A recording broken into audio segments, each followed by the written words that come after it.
honor to be here to present our study for members, Dr. Dodufri, Professor Dasno Hafsa, Dr. Wu Mingap, and I. And now I would like to talk about the reliability-based design in a popular structure. I guess probably all of you know this is a deep tunnel excavation, right? And this is this reliability-based design problem. We are also interested in viscoelastic of rock mass with the Bucher model.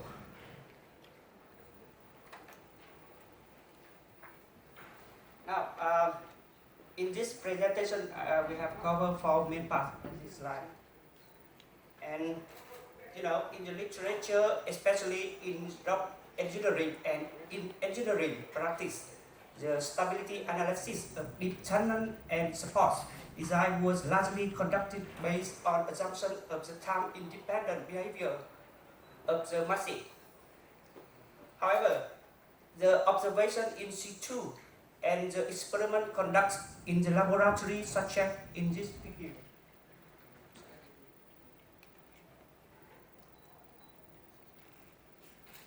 You can see here the displacement depends on the time so much, and the displacement body change a lot. It means that the result highlights the activity of the rock mass.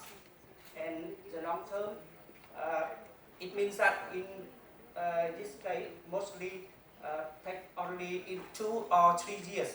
But if we want to calculate in the more long term, such as 50 years or 100 years, it often use the extrapolate method.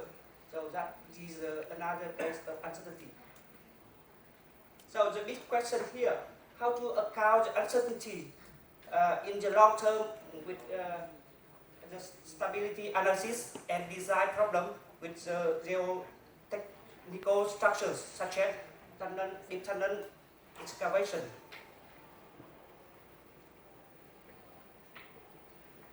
Now here, the scope of our study will be quickly described for you to have a general and prompt view. I hope so. First of all, the scope tunnel, which considering the elapsed time T0 with regard to the excavation of tunnels. And then the viscoelastic Bucher model. Here you can see the Bucher model here with 2 elastic parameter and 2 visco parameters, and the line here with the elasticity. And we also use 2 failure criteria, Z1 and Z2, related to the allowable tunnel convergence and allowable compressive stress of the liner.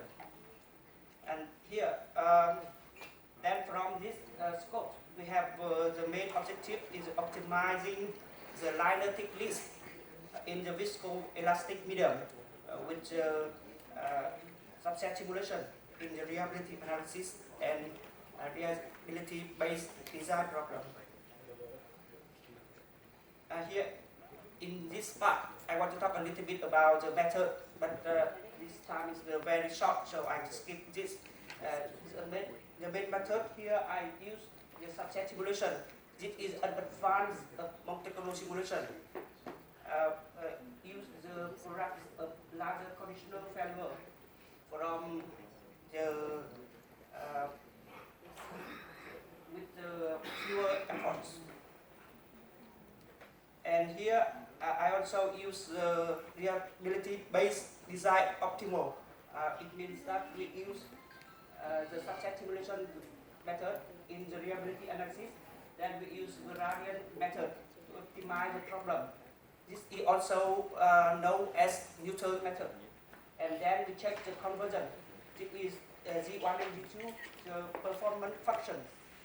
Alright, and if it's not satisfies, it updates the design. And then if it's true, we have the optimal design. And here is some applications. In the left side, you can see here the failure probability at the 100th year of the liner with the with the Z1 performance function. It means we use the convergent criteria.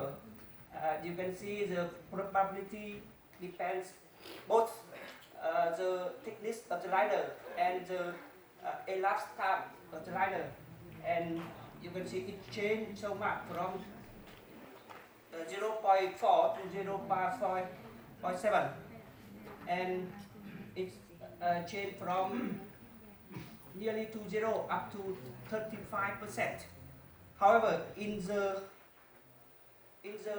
stress criteria, it changed very a little bit with the elapsed time, but it changed too much with the thickness of the liner from 100% at 2.4 up to 0% at 0.7.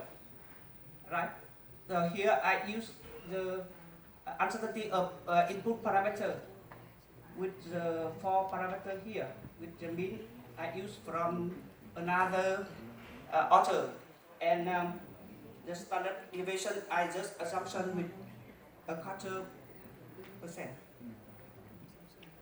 Here is another application which is optimization problem. It is a main result from our study. It means that when we first we select the target probability of value, like in this case we use 1%. We use criteria Z1, U max. Then it change. If we use U max from 12 to 20, from 0.5 to 2.5. So, and in other case, when we change the elapsed time to install the liner, it change a little bit in the short time, but in the long time, at 6 days, it change a little bit more than the stress in the liner. And in the dry here, over here you can see this is a synthesis of the calculation. We use the optimization both two failure. In the first failure mode, we use UMAC with the 3 solid lines, and another one with the second mode with strength of the liner. And it shows that it depends most in the first criteria. It means it's used on the convergence of the tendon more than the strength of liner. And the higher target reliability, it means the lower probability of value, the greater value of the optimized liner thickness in both failure mode, but strong impact in the first failure mode. It means in UMAC. And here I just want to draw some main conclusions. First of all, it is obligate to satisfy all of the predefined failure mode in optimized. It means in this problem, Z1 and Z2 must be satisfied for optimize the thickness of the liner. And we use the subset simulation to investigate the reliability analysis with using the gradient method. And the elapsed time of the liner has strongly effects in the convergent failure mode. And the last, in the reliability-based design optimal problem, the thickness of liner is a function of target failure probability and mainly affected by the convergent failure mode. And to close our study, I want to talk two perspectives. First is about the anisotropic case, could be extension of our problem, and then some surrogate models such as glitching could be considered for more complex problem. Thank you. Before I would like to thank you, the Vietnamese government of Vietnam for 911 scholarship, and ANRA, the French national Radioactive Waste Management Agency. Thank you.